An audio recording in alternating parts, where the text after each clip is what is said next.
Days before a high-stakes presidential election in Uganda, incumbent President Yoweri Museveni has been accused of systematic violation of human rights.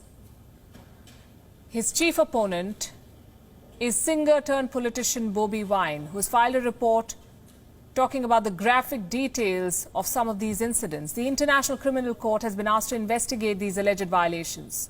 What is the current political climate in Uganda? Our next report has the details. As a matter of fact, I would really, now I'm being arrested. As you can see, I'm being arrested.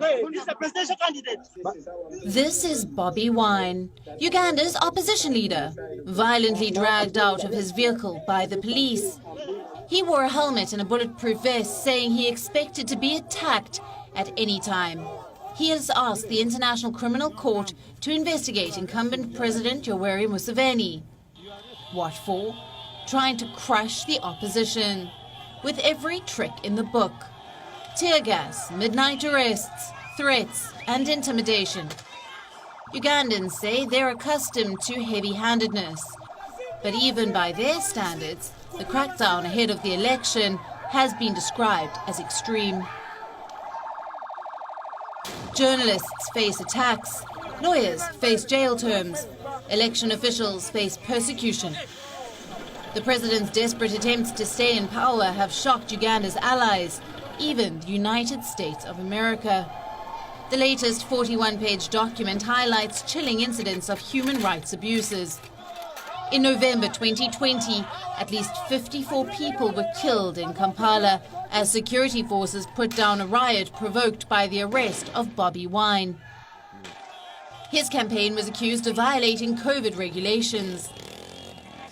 The government reportedly issued shoot-to-kill orders against protesters. There are graphic details of activists being tortured using hot metal plates and venom. In one case, a detainee was allegedly forced to watch as an activist's eyes were gouged out. 76-year-old Yoweri Museveni is determined to hold on to power, so much so that in 2017 he pushed the age limit for the president. He has been ruling the country for 35 years and he has no plans of stepping down. One report says Uganda's poverty has fallen from 60% to 20% during Museveni's time in power. But the World Bank says that for every 700,000 people who reach working age in 1 year, there are only 75,000 jobs. No wonder jobs are the biggest election issue. Two-thirds of registered voters are 30 years of age. Uganda is a young country being led by an old leader. Musician-turned-politician Bobi Wine was a toddler when Museveni first became president.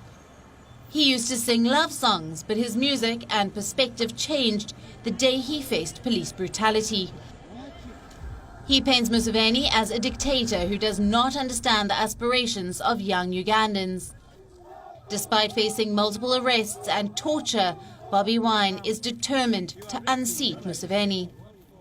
We are fighting for freedom. Remember, freedom comes to those who fight, not to those who cry. Because the more you cry, is the more your people continue to die. So rise and defend your right. The fight is between the frustrated young and the status quo. Bureau Report, WION, World is One.